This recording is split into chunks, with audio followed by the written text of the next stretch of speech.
Hi everyone! In today's video I'm going to be comparing these two mascaras. They have very similar claims. The question is one better than the other, and is one worth your money more than the other? So please watch on. So this video came about because when I was reviewing the Dior Canage collection and this mascara as part of that, as I was applying it on video and trying it out, it occurred to me that it was behaving similarly to other thickening mascaras that I've really enjoyed. And actually the latest one is the Exagger-Eyes, which is why I thought it was worthwhile comparing both of these.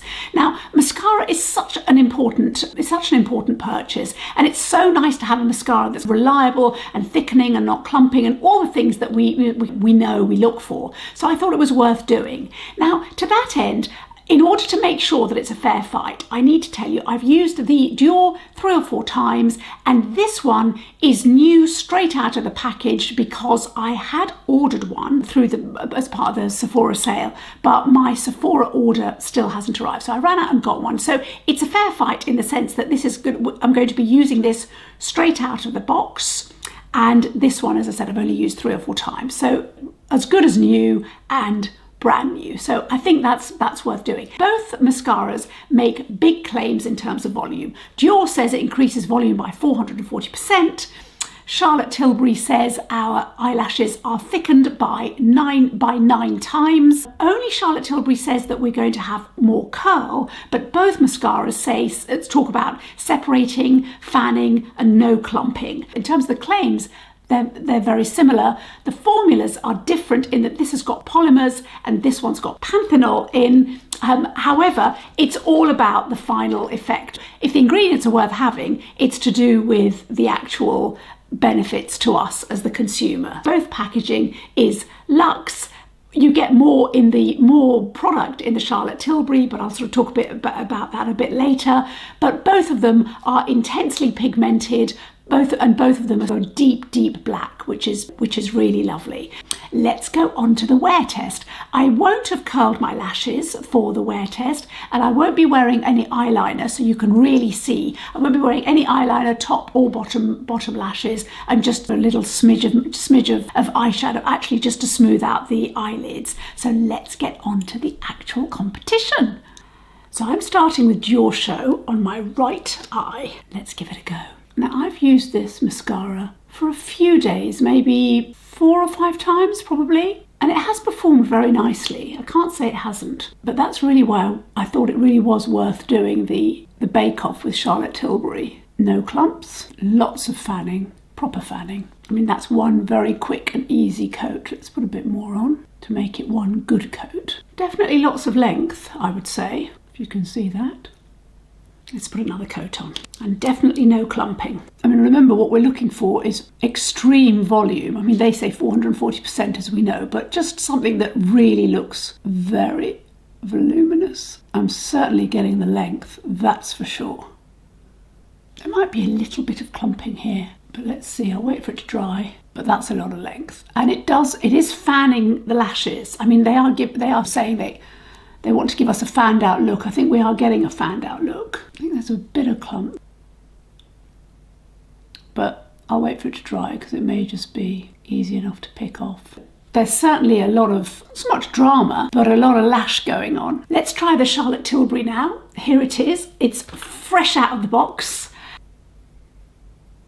Now we are promised exaggerated volume and root to tip curl. Now I haven't curled my eyelashes at all. Let's see whether we're getting more curl with Charlotte Tilbury's than with Dior, who doesn't actually promise curl. Now we're getting fan and separation for sure. I'm so glad I bought a new one because my one is probably, I don't know, realistically halfway through its life, my existing one, and it's just not a fair fight if you're using a mascara that's a little bit drier. And also because I tend to put on so much mascara, the bottle stays open for quite a long time, and I know that's the deal with mascaras, which is why sometimes we have got used to mascaras just improving over time. But I just don't think I think they should be performing from day one really well, even if they get even better with time, but you shouldn't be disappointed from day one. So that's the first coat. Now what I will do is I'll get a Q-tip out because I did get some, which is quite unusual actually, on my eyelid. Okay, let's go in with the second coat. To me, and I'm quite surprised about this, the two mascaras are behaving very similarly. I didn't actually expect that, just because I do like this Charlotte Tilbury mascara, and I did think that Dior would have some big shoes to fill. Now, it may well be that they've filled them, but I am a bit more surprised, I think, so far on the application. So let us compare and contrast. I'm not going to put anything underneath, because I think that may make things a bit more confusing. I mean, I can do that afterwards, but let's have a look at the upper lids. I mean, my lashes on my bottom are not that, you know, they're not that impressive. So it's probably a good idea to put the mascara on, because that'll see, you know, we'll be able to see whether the two mascaras maximise those lashes. What do you think? I mean, if I look in my mirror here, which is just a normal mirror, never mind I could put it on the 20x. It's always brave though of me to use the 20x around my eyes.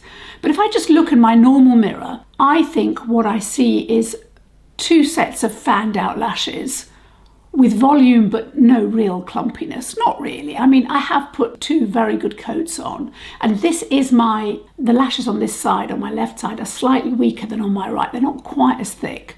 They're sort of less on the inner part of my eye, which you can probably see. I think there's not that much in it, although maybe the Dior has got a bit more fanned out, but if it is, then it's very close. I am inclined to put a third coat on, but I don't know whether that's tempting fate. I could just put a little bit more on both, and let's see. So let's go for the Dior first.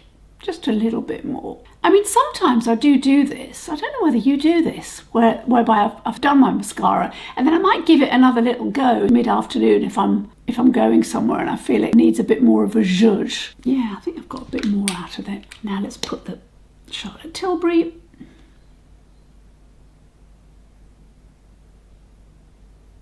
There we go. Okay, so that's probably 2.5 coats. Have a look.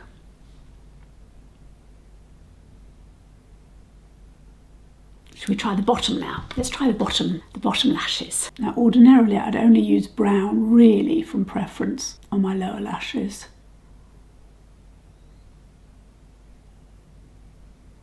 That's the Dior.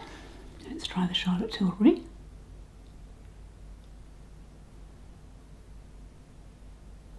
That's what that's like. I'm just going to go and look in my 20x mirror and report back. So I've just had a good look in my 20x mirror, which really it shows up everything. Gosh, I saw how dry my under eyes are. But what I wanted to say was, I don't think there's that much in it, only because on the Dior side, there's a little bit of a clump here. And on the Charlotte Tilbury side, there's a teeny tiny clump in the middle. Here, am I pointing to the right bit? Yeah. There, but they've both fanned out. I think if anything, the Dior has got slightly more length. That's what it feels like to me. These lashes, while I've got a few more on this side, they're not longer. That's the thing that I've never noticed, that these lashes are particularly longer, so it must be the mascara. So I would say they are very, very slightly longer, but they're both fanning. I think they've both thickened. They have separated. As I said, the clumping bit, that's the bit that I pointed out, and even then it's really, really tiny. And I think on my lower lashes, it seems to me, I can bring you closer. I think what you can see in the lower lashes is the real similarity, because it's definitely lengthened the lashes and separated them. Again, they're not clumpy. Both mascaras have lengthened and separated, and have done that with no clumping.